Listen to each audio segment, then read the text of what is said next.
বড় ভাই, ইলেকশন তো আইসে গেল। আইসে গেলে আমি কি করব? আমার তো দল থেকে তাড়া দিছে, আমাকে নমিনেশন দিবি না নে? আরে আমি দাঁড়াবো। নমিনেশন নমিনেশন না দিলে স্বতন্ত্র দাঁড়াবো।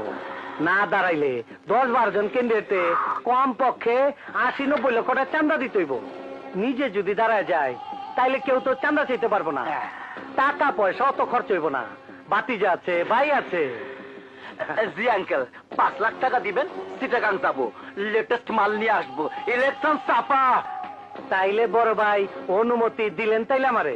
হয় কারায় যাও, টাকা পয়সা খরচ করে হতে পারলি খরচা পোষায় নিতে হবে 1 মাসের মধ্যে। বাবা, তোর দূরে যাইতে হবে না। এই ইলেকশনের নামে যে চাঁদা কালেকশন হবে, খরচ কইরাও 20 লাখ টাকা পাইতে যাবে। শোনো, এই হচ্ছে রাজকীয় ব্যবসা, আমি তো করতে পারলাম না, আমার তো সারা তাড়া দিল। ওই